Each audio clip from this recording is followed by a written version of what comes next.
Guys, it's time for us to cover the last two chapters of Identity Crisis. Now, here's the thing. The last two chapters of the main storyline is not the actual end of our coverage over this event. You see, there were two epilogues that took place right after the last chapter of this event.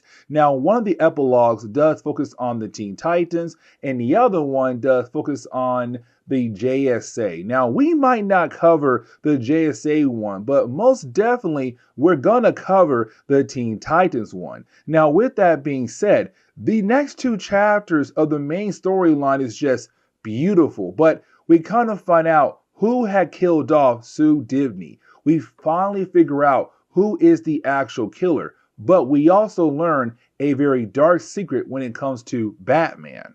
Now, as we dive into the sixth chapter of this storyline, it does pick up the fifth chapter left off at. Now, remember, in the fifth chapter, at the very end, we got the death of Jack Drake, the father to Tim Drake. He was killed off by Captain Boomerang. Now, for Jack Drake, he was also able to get a shot off, which did kill off Captain Boomerang. And so both characters died.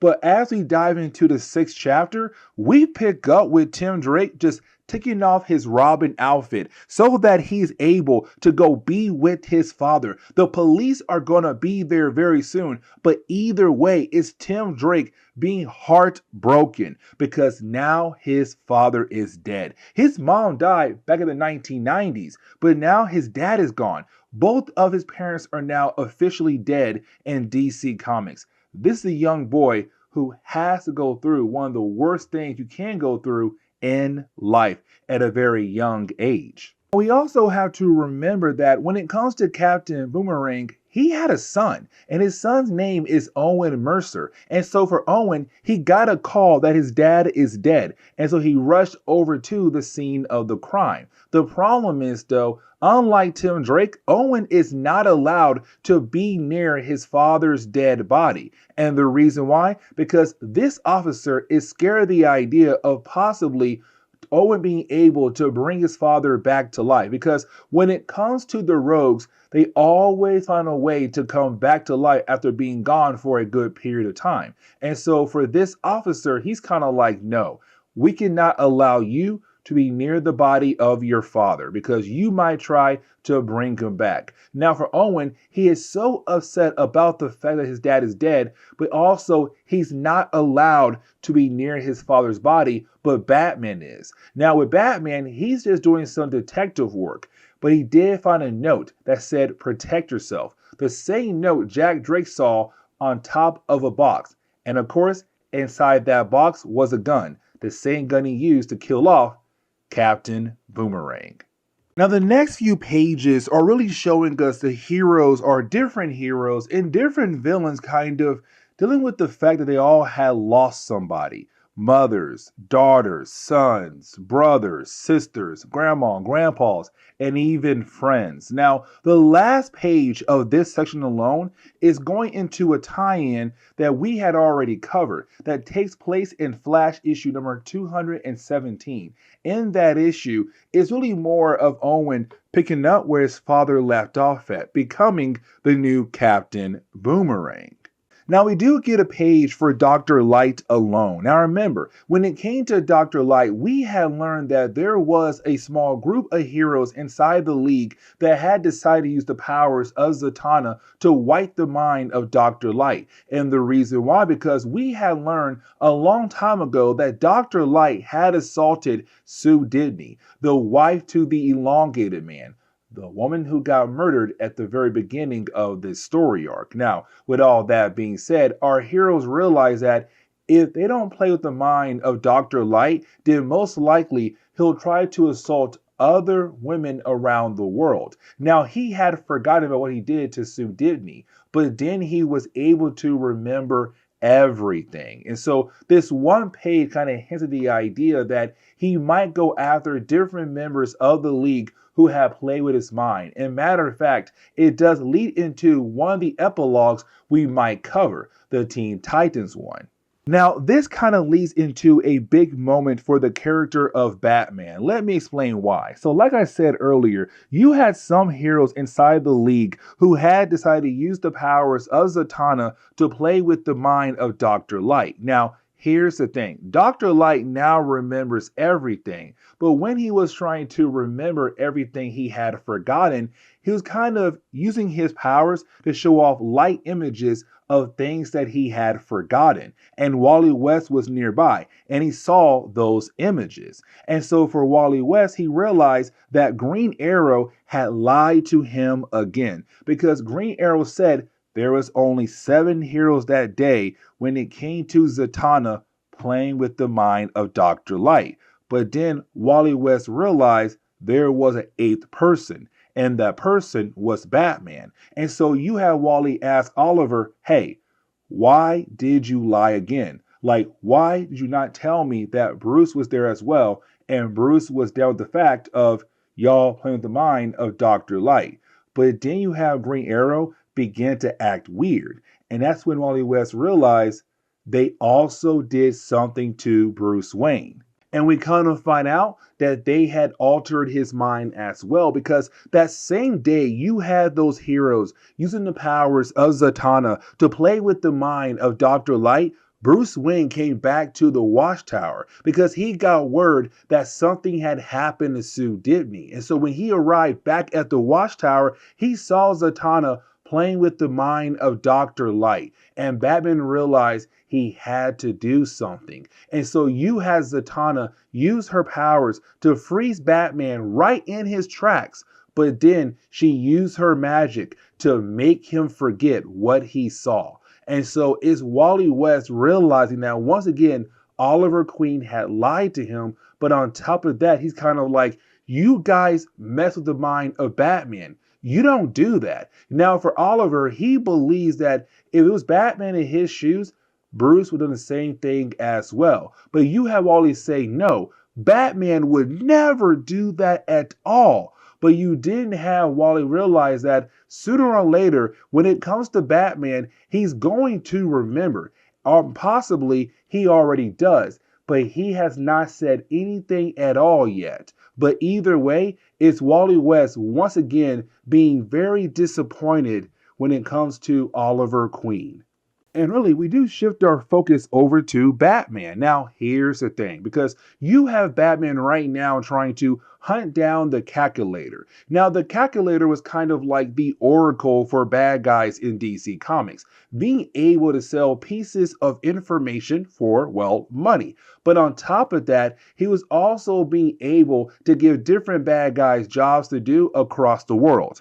Like Captain Boomerang. He was hired by Calculator to go after Jack Drake. Now, for a Calculator, he tells us that somebody else put the hit on Jack Drake. It was just him hiring Captain Boomerang to go after Jack Drake. Now, when it comes to Calculator, he has no idea who put the hit out on Jack Drake. Now, for Batman, he believes he is getting very close into finding Calculator. But when he walks into the room, he finds out that his target is not there at all. He knew that Batman was coming and left a note behind to say, hey, we're not all morons. Some of us are really smart here, Batman.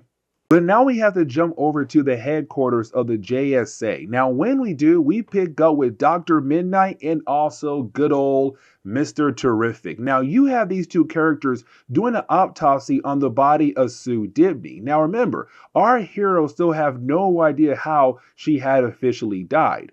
But right now, they're going to find out because they realize that somebody had stopped the blood going to her brain. But on top of that, they found footprints on her brain, very small footprints. And they're kind of wondering, how in the world does footprints get on her brain? Somebody will have to shrink down in size to get to her brain. And we jump over to Batman because Batman realized who it could possibly be. And we realized it could be Ray Palmer, better known as Captain Atom. And so as we dive into the final chapter for Identity Crisis, we learn that It wasn't Ray Palmer who had killed off Sue Dibney, the wife of the elongated man. Matter of fact, it was Jean Loring, the ex-wife of Captain Adam. Now, here's the thing. The only reason why we find out it was her because, well, Batman says it's her, but also because she mentioned the fact that a note was left behind for Jack Drake to use the gun against Captain Boomerang. But for Captain Adam, he's kind of like, wait a second. How did you know about the note? The note was not in the paper. It was not in the news. Batman took the note and dipped the heck out of there. And so for Ray Palmer, he realized that the only way she would have known if she was there is she's the one behind everything that has been happening to all the different loved ones of the superhero community. It's basically her. Then he realized how she killed off Sue Dibney. She found one of his suits laying around and took that suit and used it against Sue Dibney. And so once he was able to put all those different pieces together, she begins to apologize to confirm that yes, she was the killer. She's the one who had killed off Sue Dibney. Now, this leads into the whole idea of why did she do it? Like, why in the world did she kill off her dear friend Sue Dibney? Because they were close friends.